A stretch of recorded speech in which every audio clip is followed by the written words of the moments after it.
When I built my workbench a couple years ago, I was in a pretty big rush, and so I gave no thought to the storage on the workbench. This meant that over time, it just became a total catch-all for everything in the shop that didn't have a place. So for the past couple years, this has been on my to-do list, but just never made it to the top. But today's the day we change that. In the last video, I refinished the top on this workbench, and in this one, we're gonna be adding drawers to the bottom for some better organization. So if you wanna learn how to build some very basic drawers for your workbench or other situation, stick around and I'll show you how to do it. If you enjoyed this video or got something out of it, do me a favor and hit that like button. I'm Clayton, the Weekend Builder.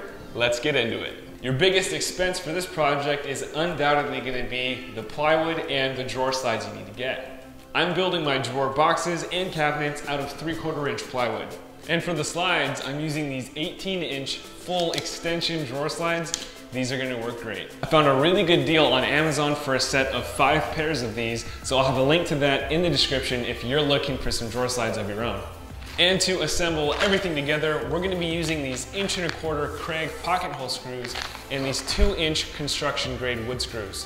I'm going to have 2 fairly simple drawer boxes on the sides with a shelf spanning the gap in the middle. The first step is to cut the parts for the cabinet boxes. Let's get started. Now I'm trying to build this entire thing out of 1 sheet of 3/4 inch plywood, so it's really important to plan out my cuts so that I can get as much use out of this wood as possible.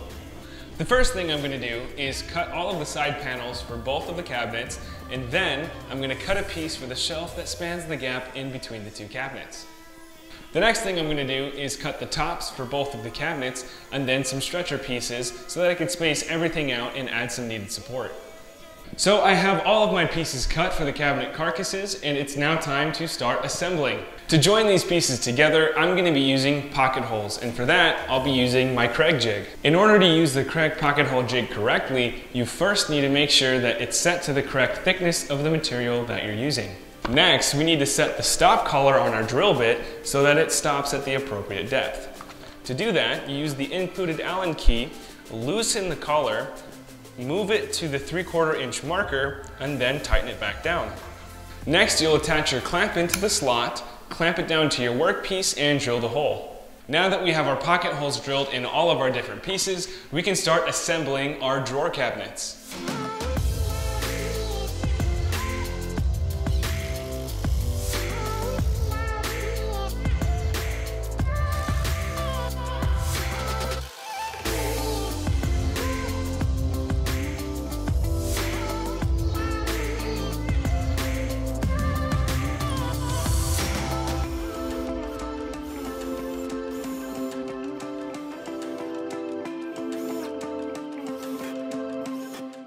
Now that we have both cabinet carcasses built in place and put the shelf in between, we can move on to building the drawers for these. So the 3 dimensions that you need to figure out are the width of the drawer, the height of the drawer, and the depth of the drawer.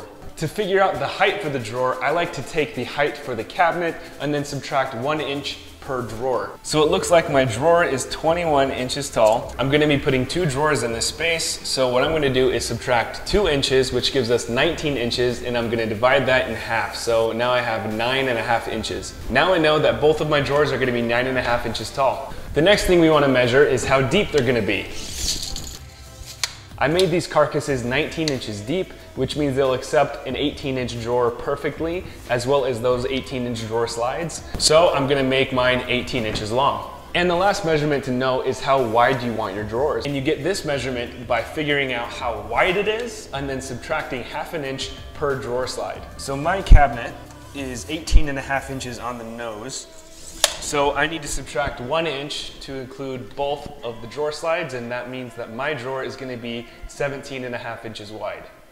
In an effort for this to be easy for you to follow along and do yourself, I'm not going to build these drawers with anything fancy. That means no dovetails, no dados, nothing fancy. We're just doing butt joints, just like I did with the cabinet carcass. Something worth noting is that I didn't have enough plywood with that 1 sheet to cover all of the drawers, so I did have to run back to Home Depot and get another 1/4 sheet. So the first thing I'm going to do is roughly break it down with the track saw, then take it to the table saw to get nice uniformity in the width, and then we can break it down to the proper lengths. All right, let's do it. Now there are a few tricks that are going to make your life a lot easier if you're building something that requires a lot of pieces with the exact same measurements. A good example of this is the depth of your drawers. The side pieces of your drawers, both the fronts, backs, and the sides, they all need to be the exact same height. And the best way to achieve that is to cut all of them at the exact same time. And this is where having a table saw is really helpful because you can get perfect repeated cuts. Now the joinery method for these drawers is fairly simple. I'm first going to attach the front and back pieces with the sides to make a rectangle. Then I'm going to flip it over and attach the bottoms. I'm attaching the sides with pocket holes, and for the bottom, I'm going to be countersinking some screws. I am also not using any wood glue anywhere in this project because I want to be able to disassemble this, take it apart if something doesn't fit, or in the future if something breaks and I want to replace it. So let's drill these pocket holes and get these drawers together.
If you've already measured everything out correctly and built everything properly, all you're going to need is to know what size spacer to use when installing these drawer slides. So when installing, the first thing that I do is put down 2 scrap pieces of 3/4 inch plywood.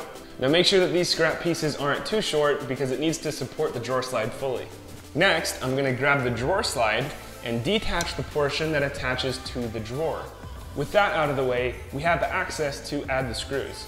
So some tools that you're going to need handy are a drill with a really small bit that matches the screws you're inserting and a little screwdriver. Now that we have our drawer slide ready to go, I take another scrap piece of plywood and I hold it up to the very front, and then I butt the drawer slide all the way up against it. This is going to make sure that it's perfectly flush with the opening of the cabinet. Next, I'm going to pre-drill and use a screwdriver to hand screw that first screw in so that we can get it locked in place. If you don't have a self-centering drill bit like I don't, then just be sure to get it as close to dead center as you possibly can. So it's really simple. We're doing 3 screws per slide, and we're first pre-drilling and then hand tightening those screws because we don't want to overdo it. These don't have that much thread on them. So after you've done this on both sides, it's now time to attach the slides to our actual drawer boxes. To do this, we're going to use some spacers to set the drawer on so that we can space it off the ground the exact distance that we want. We'll put a scrap piece of plywood on the front, bring that drawer slide as far up until it's butted up against that scrap piece, and then we will pre-drill and screw it in.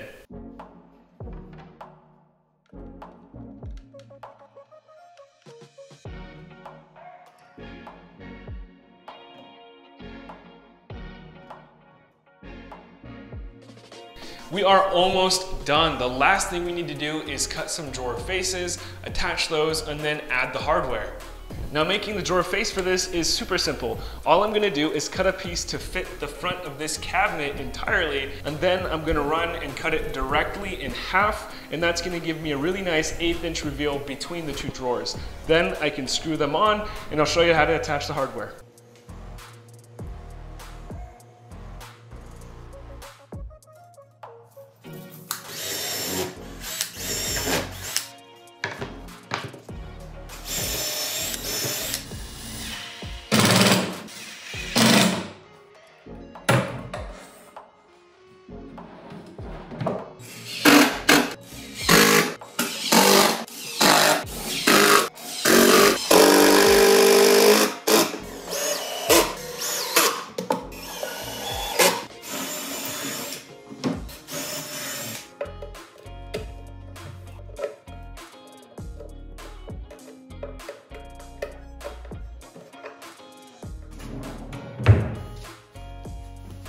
The next thing to do is to pull these drawers off and give them a nice sand down. We don't want to get any splinters when we're working, and I'm gonna be hand sanding and rounding off all of those corners.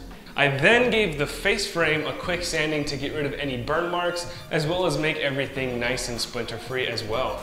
And then finally, I can put all of the drawers back, and for the moment I've been waiting for weeks, I can finally load these drawers up and put everything back on my workbench where it belongs, and I can clean out my garage. So here is the final result, and to be totally honest with you, I am stoked about it. I absolutely love how it turned out. Is it perfect? Not by any means, but it was built for a purpose and it functions perfectly. I've thrown everything in these drawers and on this shelf that was already on there, and you can hardly tell there's still a bunch of room in all of these drawers. There is just an incredible amount of storage on this thing now. If you are looking to do the same thing to your workbench or build a workbench from scratch, I highly encourage you to do this. I did not do a 3D model of this first, so I don't have plans to give you, but you can follow this video and draw out your own. Also, if you are interested in any of the tools that I was using during this entire process, I will have a link to those in the description.